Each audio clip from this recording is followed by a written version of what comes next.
Sobat Diet Kalori, bertemu kembali dengan saya Erwin Eka, founder dari dietkalori.co.id. Di video kali ini saya akan menjelaskan tentang fenomena superfood yang diyakini bisa membantu untuk menurunkan berat badan. Jadi banyak sekali yang disebut sebagai superfood.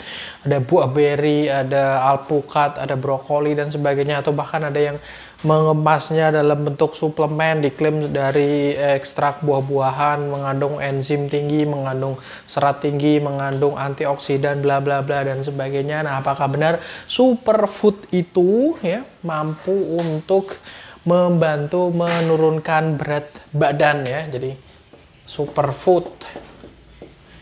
Nah, ini istilah secara harafiah ya, artinya superfood ini ya adalah makanan yang memiliki nutrisi yang tinggi ya, berupa protein, berupa vitamin, ya bukan hanya makronutrisi saja tapi mikronutrisi, serat, terus antioksidan, bla bla bla dan sebagainya. Ya, kacang-kacangan itu juga, almond dan sebagainya itu banyak sekali dikategorikan sebagai superfood. Dark coklat ya, coklat hitam, coklat yang memang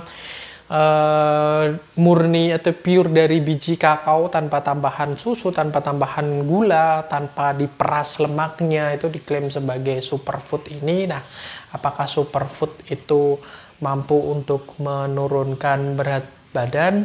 Ya, tergantung gitu ya. Soal penurunan berat badan itu sekali lagi adalah depends on kalori ya, sampai saya tulis huruf besar semuanya. Jadi kalau kondisinya adalah ketika kita mengkonsumsi superfood ini, jumlah kalori yang masuk ke dalam tubuh kita lebih rendah dibandingkan dengan yang terbakar ya, artinya pengeluaran lebih banyak dibanding pemasukan, pengeluaran jumlah kalori ya tentu saja, terus kemudian pemasukan jumlah kalorinya lebih rendah, tentu saja akan mengalami penurunan berat badan. Tapi kalau kalorinya surplus ya berat badan akan naik, atau kalorinya balance ya, setara dengan apa yang dikeluarkan oleh tubuh kita ya, akan terjadi stuck ya, berat badannya akan tetap di angka segitu, seperti itu. Jadi superfood apapun ya, bukan hanya superfood sih, perlu saya tekankan bahwasanya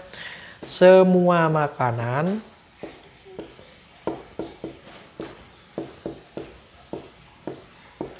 itu bisa bikin gemuk.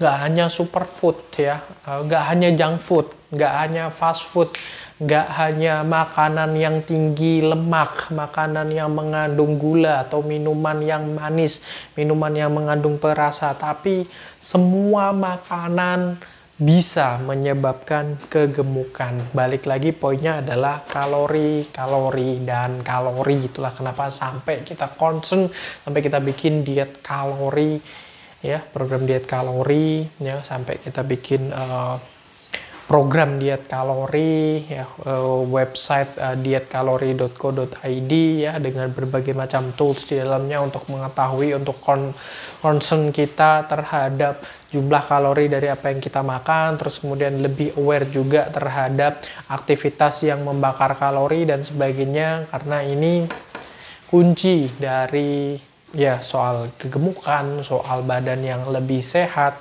badan yang lebih aktif, badan yang lebih bisa bergerak secara optimal begitu ya, dengan fungsi kinerja organ yang lebih maksimal ya, tidak terhambat oleh kandungan lemak dalam darah, tidak terhambat oleh berat badan yang berlebih sehingga bikin cepat capek, bikin cepet lemes, bikin males untuk bergerak, males untuk beraktivitas, dan banyak sekali ya sisi negatif ketika kita mengalami kondisi di mana lemak tubuh kita berlebihan, lemak darah kita berlebihan, seperti itu. Jadi superfood ya, yang kalian makan tadi ya, banyak kalian bisa search sendiri contoh-contoh superfood lah, buah beri dan sebagainya, makanan-makanan yang memang mengandung nutrisi yang tinggi itu ya.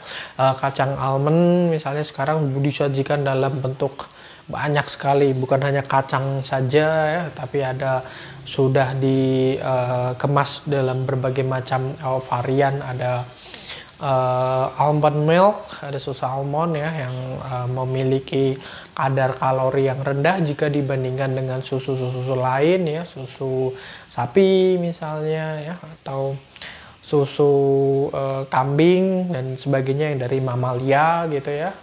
Akan ada selalu tren-tren semacam seperti ini. Dulu susu kedelai diklaim sebagai ini dan segala macam, tapi ingatlah pada dasarnya setiap makanan pasti mengandung ini loh, kalori. Dan ketika kita mengkonsumsi kalori ini secara berlebih, baik itu mau superfood, mau wonderful food, mau the healthiest food ever, mau makanannya astronot, mau makanannya superhero, mau makanannya Captain America, siapapun lah makanannya, Jedi, Star Wars sekalipun, tidak akan punya efek banyak ketika ya kalori yang dimasukkan ini berlebihan atau tidak setara dengan yang dibutuhkan. Seperti itu akan disimpan oleh tubuh dalam bentuk cadangan lemak. Hukum yang berlaku semacam seperti itu udah merupakan hukum alam yang sudah menjadi ketentuan di dalam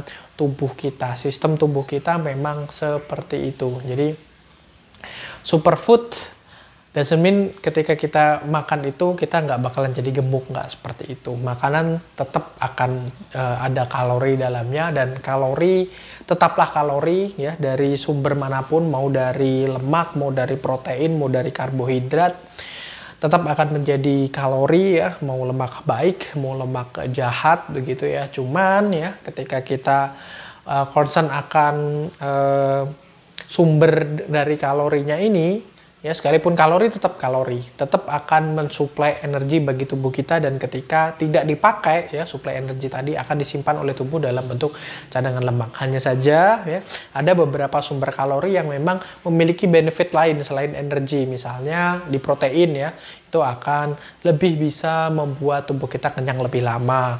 Terus kemudian kalori yang dari lemak good fat ya, lemak baik misalnya alpukat, olive oil dan sebagainya, itu akan sangat bagus ya, manfaat-manfaat lemak untuk menghangatkan tubuh, untuk membantu proses peredaran darah, itu akan lebih optimal dibandingkan kalori yang sama. Seperti saya bilang tadi, kalori tetap kalori, kalori is always kalori ya.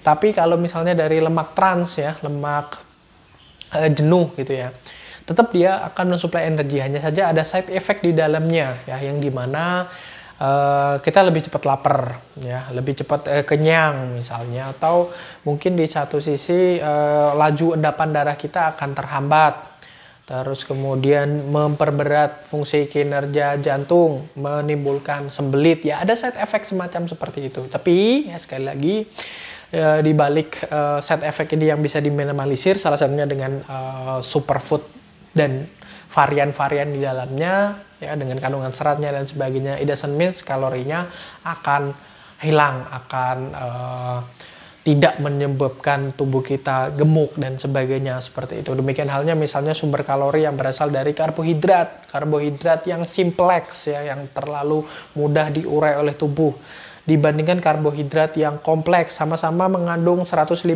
kilokalori ya, misalnya nasi putih. Sementara yang kompleks ya dari ubi misalnya sama-sama mengandung 150 kilokalori ya.